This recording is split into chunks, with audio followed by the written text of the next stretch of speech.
Hello, everyone, and welcome to another episode of Giggles and Glutes. My name is Danae, and I'm joined by my friend Zoe, as always. Today, we are going to be talking about a topic that I think a lot of people have a lot of confusion about. Not a lot of people, but a lot of women specifically, obviously, have a lot of confusion about their hormones and how exactly they should be training with keeping their hormones in mind, because obviously this is something that affects us so much. And I don't know about you, Zoe, but there are a lot of women out there who don't really pay attention to their body and how they are feeling, and they don't really know what it means. Do you find yourself paying attention to those things? We learn to always check inwardly, like, how am I feeling today? How's my body feeling? Am I feeling strong? Yeah, Because of the job that we do, we naturally do that with ourselves. So I think that's that's true. why we are more self-aware of what is happening. Am I strong enough today to lift heavy, or should I take it light? We constantly checking in like that, and a lot of people don't do that. That's true. So yeah. I do think that's actually an important way to look at it. If your job requires you to be seated behind a desk, I'm not saying that like you're not aware of your body, but the chances of you actually knowing like where you really are at physically is a lot more difficult to determine as opposed to if your job is hands-on physical. So there's basically three hormones that are very important when we think about where we are at with regards to our energy levels. And I think everybody knows the one, which is testosterone, because this is the one that people talk about the most. But the other two are actually, I would say, more important, which is estrogen and progesterone. And the only time people actually ever speak about this is when you're pregnant. They tell you about your hormone levels that are changing and what's happening, Yeah. but they don't really speak about how this affects your mood and your energy and how it will affect your training. So breaking it down, estrogen is seen as basically our powerhouse. So think about all the things that make you feel good. Your coordination is good. You are feeling like you have a lot of energy. You're feeling extremely strong, like all the good things. And then we have progesterone, which is all the not so good things. So this is affects your coordination, your mind, your energy, your mood. Everything with progesterone is just super, super low. And then testosterone, the one that all of us knows, is known as the muscle building hormone, which we take advantage of naturally. Women don't have high levels of testosterone unless obviously they've been diagnosed with something like PCOS. Then naturally your testosterone levels will be a little higher. But for overall women, testosterone levels are relatively low and much more in men. So obviously, as I'm saying this already in your mind, you're probably going, okay, I already know what is happening. So during the month, these hormone levels fluctuate. And this is basically a result of where you are at in your period. So if we think about estrogen, all the feel good things, there's different categories in our cycle that we obviously take into account. Say the week before your period, the week of, the week after, and then that 1 week where we are all normal. And we don't want to kill everyone. 1 week, we have one good week. Just one. She's not really crazy, right? Life.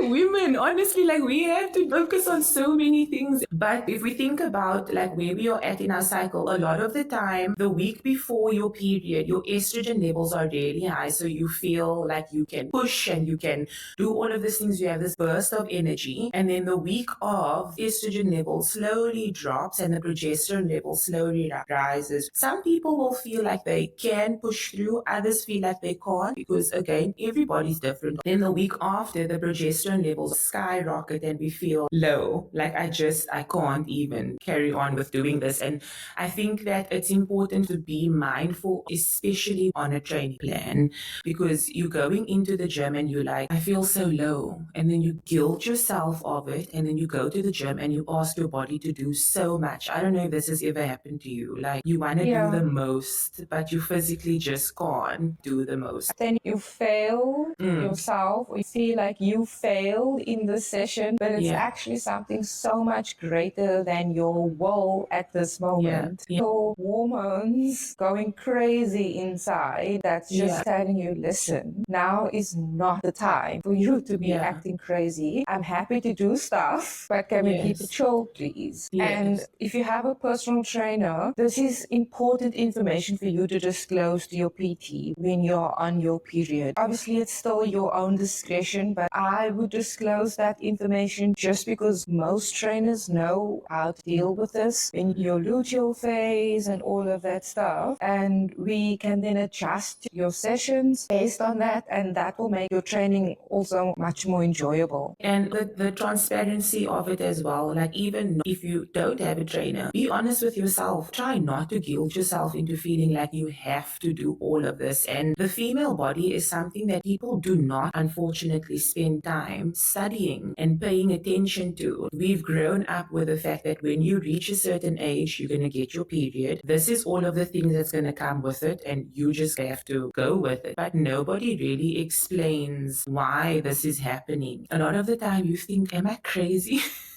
Am I crazy? You are so emotional at a certain point in your cycle, and then you're like, what is happening? You don't know what's happening. And it's just because a lot of people are not aware of what's happening with their cycle specifically. So tell your trainer where you are in your cycle. So if we look at it, when your energy is feeling high, when your estrogen levels are high and you're feeling good, this is a good time for you to actually go into the weight section, lift some heavy weights, even get your cardio in, do all the things that require so much of your body, because your hormone levels are in a place where you actually can do those things. And then when you are in your low phase, which is the week after your period, when your body is coming to do things that are very low intensity. So yoga, maybe a walk even. You could even still do strength training, but maybe not the time to hit a new PB, a personal best. Yeah. Maybe like body weight stuff would be good. Exactly. Some mobility things. You can focus on your walks, breathing techniques, core work, maybe some rehab, which is also good. Plan your training accordingly so that you feel like what you are doing is enough. Because if you set the bar too high and you come under, you're going to be disappointed in yourself, and you already having to deal with all these hormone changes. Like, you don't need to be adding extra guilt, you know? And then personally, for me, I've got PCOS, and it's very difficult. If you are a person who has a normal 21-day cycle, you can kind of check where you are going to feel what. So you can actually plan. But for somebody like me who has PCOS, I have a 33 to a 35-day cycle sometimes. So you can only imagine. I don't know this month why I'm feeling so low. Is it the week before my period? Is it not? It's going to surprise me whenever she wants to. So it's very difficult to gauge like where I am at. But something that I have been using is the Flow app. Flow app is amazing. I track every cycle, everything that I have done, how I am feeling. And the app is amazing because you can track your cycle and asks you for like symptoms. So how are you feeling from this day to this day? What are you noticing in your body that's changing physically? As a PCOS girly, Flow has helped me a lot. I would have known that my cycle is 33 to 35 days without the Flow app. Sometimes it's obviously off, but even with that as well, just still being mindful of, I'm feeling like this, so maybe I'm in this phase. Just going with all of those things as well. Pay attention to your body. Pay attention to the changes that are happening, how you are feeling, because even you and I are completely different, like where we are at with our energy levels and things like that. Yeah, like you said earlier, in your estrogen phase, you feel stronger and want to push. And it's great that you feel like that because we know that the estrogen receptors lie in muscle. Yeah. So it's also going to be so much better for you if you can find homeostasis in that time where you have a more gradual increase in estrogen and then a more gradual decrease in progesterone or increase when the phases switch. Having more muscle mass is definitely going to help with hormonal stability and all of the other things that comes with being a woman and training while having this hormonal phases going on every month, and you trying to figure out what's happening with my body, how should I train. And the best thing is still going to be to lift weights or do something beneficial in gaining more muscle mass, because as we preach on this channel, gaining more muscle mass is going to be the answer to almost all of your problems. Besides the massive fact that it's like the best anti-aging that you could possibly use is strength training.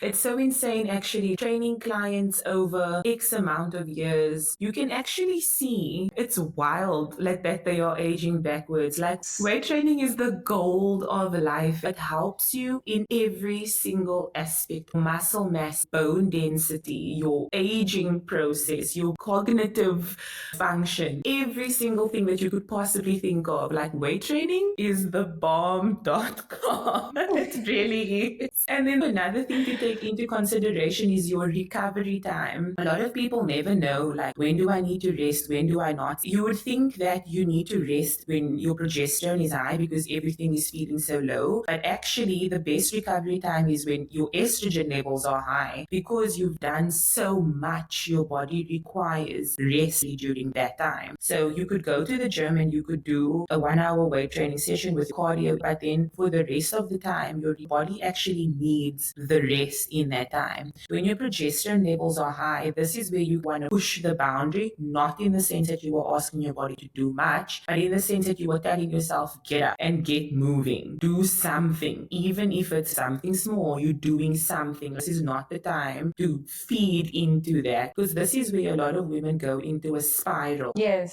I just wanted to say that now. Yeah. You feel down. You also stop doing anything that usually makes you feel up because you're feeling down. And then that just becomes like 1 week of feeling like that, another week of feeling like that, because of not training or doing something or moving for 1 week. Our bodies are the laziest things ever.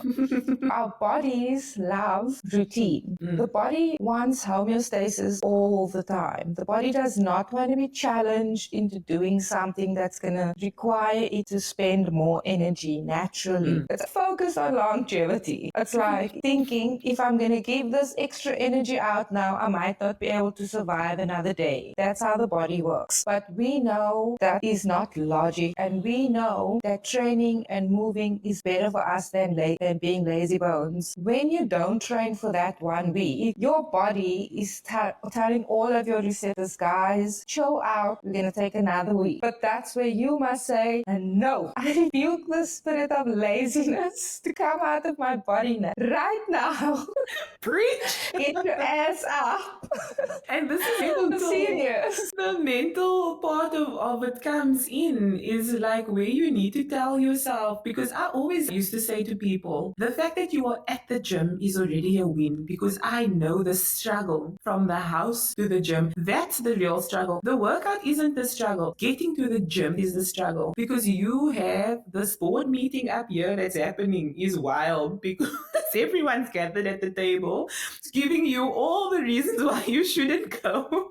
So yeah, you need to be the CEO and make the executive decision to get up and go. So just that as well, getting into the mental part of it. And then when you get to the gym and you finish your warm-up, then you like the first 3 minutes on the treadmill is still hell. And then after that, you're like, okay, I'm here. We're going to do this now. I'm just thinking, I hope you don't mind if I share this, like back to when you were really struggling with PCOS. And obviously I know Danae quite some time now.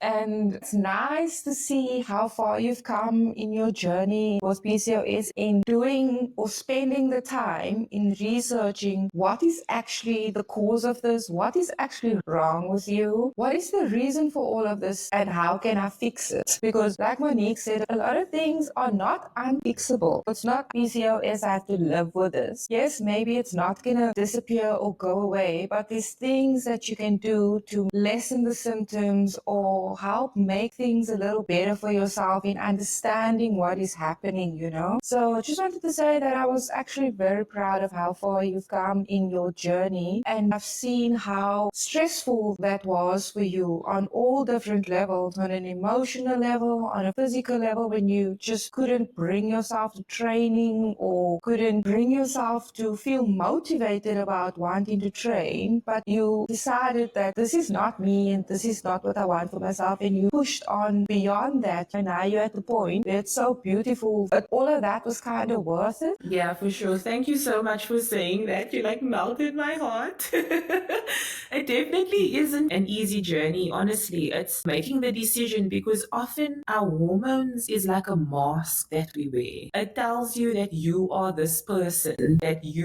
this is who you are, how you appear, this is how you feel. And when you give up your willpower to that, you actually believe it, and then you do show up as this person. You do appear as this person, when actually you need to recognize within yourself, this is not who I am. This is not the mask I am going to wear. You need to decide to take it off and take charge. It's not easy. It honestly isn't easy. So thank you for saying that. I really appreciate it. I think we'll do a PCOS episode where we'll dive into that specifically and give you guys some more insight. Yeah, that would be really cool. Yeah, because there's a lot of women actually, that the amount of DMs I get asking questions about PCOS, I really think that this is something that we should talk about for sure. But to end off this episode, I just wanted to say that there are a few things that you should be mindful of. One is track your cycle. Download an app or use your calendar in your phone with some emojis. Before Flow, I used my calendar and I used emojis of how I was feeling on that day, like the grumpy emoji, sad emoji. Yeah. I To also track my use the days. Apple Health Tracker as a period tracker. It's not that great though. I wish it could be better. I feel like I have a gripe with Apple about this. It's just like, let's do it because we want to say we did something for women. It doesn't really do anything. It's like you just put, yes, you just put your information in. It gives you no feedback. They could do much better. Yeah, I think Flow is amazing, and it's also free. I mean, you do like any app, there are some things that you can buy into. I don't buy into because I have enough subscriptions. Thank you very much. So I will keep the free version. We have enough subscriptions. Oh, please don't get me started. But Flow is free. They even have information on there so you can log all your symptoms. It even said to me the other day, update your PCOS stats. Like, it was telling me like, do you have, because I don't think I actually put in there that I have PCOS. So Flow asked me, have you checked out because you possibly have PCOS? And I was like, this is amazing. That's super cool. So cool. But we should actually link it down. We can link the Flow app in the description down below, and then everyone can check it out. Amazing. Yeah, it's really an amazing app. I love it so much. It's not a sponsored ad. But obviously, like every app, you need to make use of it. Just because you have it doesn't mean it's going to give you this information. So you have to put in the work. Adjust your training plan to how you are feeling. Like, take a second and see, okay, this is how I am feeling. So this is what I will do in the gym today. It's maybe going to end up being a deload week, or it's maybe going to end up being my powerhouse week or my cardio week. Whatever it is, adjust your training plan accordingly. There's absolutely nothing wrong with changing the schedule. As long as there is a routine in place, the schedule you can play around with from time to time, because we need it. And then the last thing I want to leave you with is to listen to your body. Take the rest when you need to take the rest. If you are feeling down, take the day and feel what you need to feel. Like, we are emotional beings as women, and too often guilted by society to not feel like this. Oh, you're being like depressive, which is a word that's been thrown around very loosely. But if you need to take a day to wallow, take the day to wallow. Sit on your couch and rot for the day. It's fine. Tomorrow you pick yourself up and go again. Listen to your body and do what you can when you can. Yeah, that's a perfect ending to the episode. It basically encapsulates our training style, or how we speak to our clients as well. It's hard hard on yourself, but also understand where you are at. Because you are the person that's instilling the discipline in your own life. So take charge of that. We hope you took something from this episode today, that we were able to leave you with a lot of food for thought. We'll leave the link for the Flow app in the description below. And then don't forget to leave us a like and a comment, and to add your notifications for our episodes. Thank you so much for joining us. See you next time. As always, see you next time. See you next time. Bye.